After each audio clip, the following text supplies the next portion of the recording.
Yo guys, what's going on? Ace is here today with another video. In today's video, we are going to be talking about the buckets in the Cycle Frontier. This data is current as of the patch of 1.3.8 released on July 19th. The video is being recorded on July 21st, 2022. We're going to be talking about skill-based matchmaking, MMR, buckets, whatever you like to call it here in the Cycle Frontier. We're going to be talking about all four buckets and some of the concerns I have and some of the praise I have to Jaeger Studios for the changes they are making so far. I'm going to honestly say that I think the bucket changes are directly correlated with the fact that the game is dying. We have gone from 40,000 players to under 10K. The only time they're getting over 10,000 is on the weekends. Made a video about that. If you're interested, it is on the channel. It's one of my more recent ones. So yeah, let's just hop into it, man.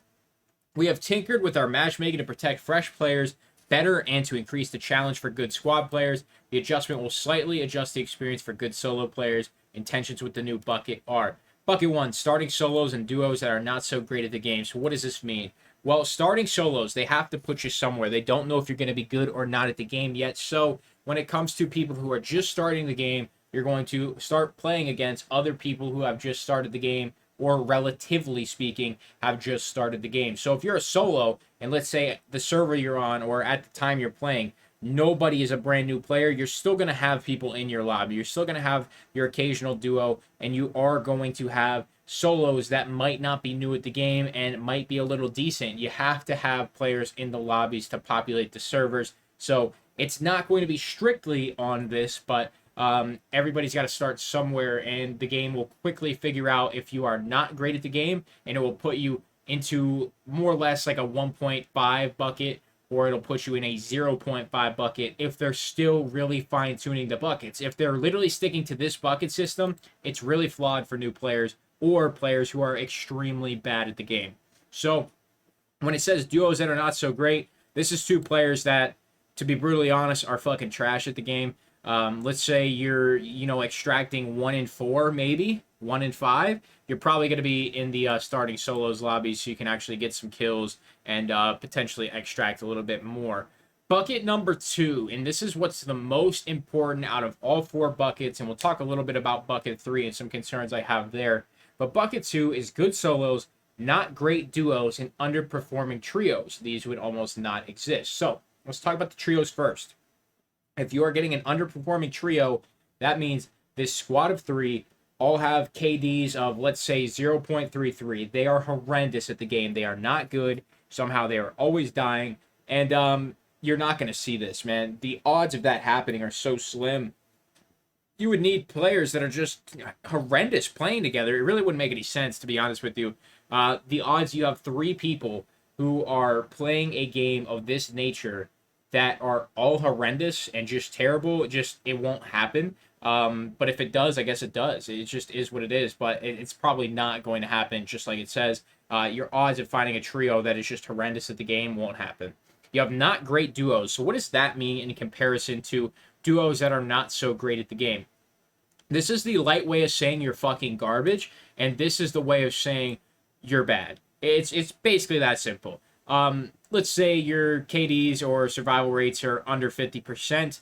That would be probably classified as a not great duo, and a good solo is probably solos within, let's say, a anything lower than 75 or 80% survival and or KD ratio, something like that. The KD thing is pretty horrendous, but the survival rate is kind of what matters. So let's say under 80% survival rate. That would be considered a good solo.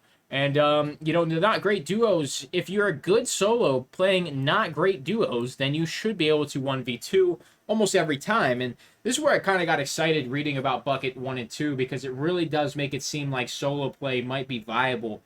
But when we go to Bucket 3, it makes me a little concerned because of the line of text at the end of Bucket 4. So Bucket 3 is good duos and trios that are almost decent. All right, so basically, what does this mean? This means 2 people on the duo that are decent at the game, like good at the game, and almost decent is a great way of saying average. So trios, you have 3 average players going up against 2 good players. It evens out. These good players, I'm going to be honest, if they're running good gear, should take out the trio. This is Bucket 3, but let's hop into Bucket 4 and just the end of it. So it says Bucket 4 is going to be decent trios, exceptionally good at duos. and no solo will ever set foot here. So what about bucket 3, where solos aren't mentioned? This is what scares me. The cycle's biggest flaw right now is putting solo players with duos and trios. Duos is doable, but trios is impossible.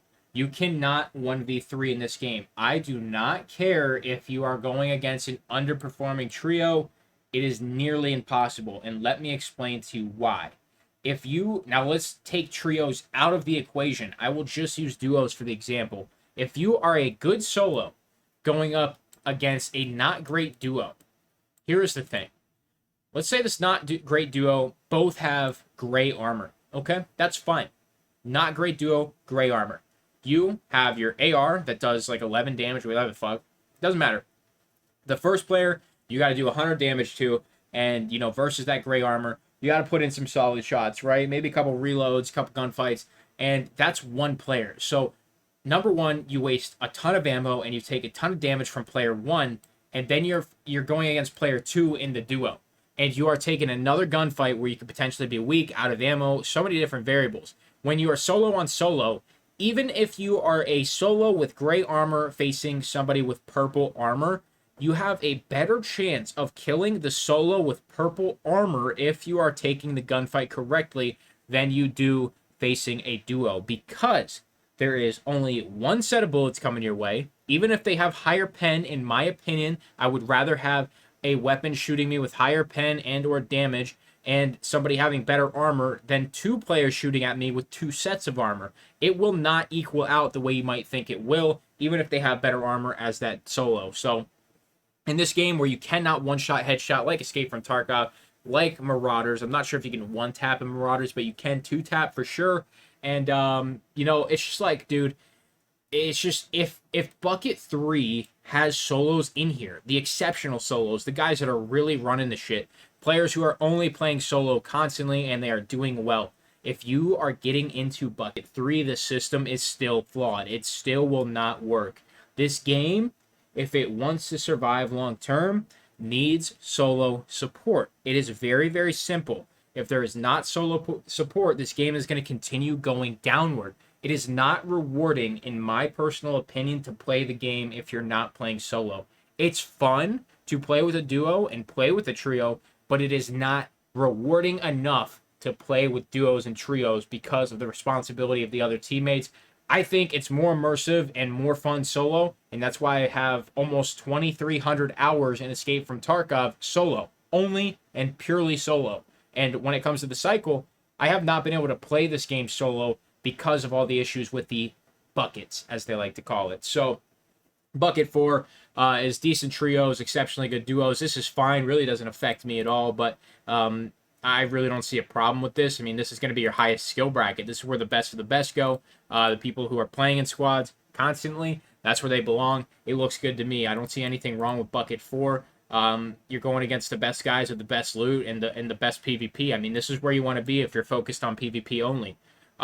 It's just like bucket 3 though. Bucket 2 and 3 need more fine tuning.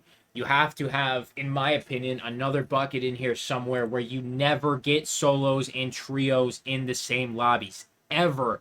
Even this is sus. I mean, it just honestly should not happen. You can't have 3 sets of bullets and 3 sets of armor coming your way as one person. It doesn't make any sense. It's like, why would I go and raid for 20 minutes and just get shit on by a squad of 3? It is a terrible game design. I will sit here and preach this as long as I have to until it is finally changed. I don't care if I have no voice, no influence.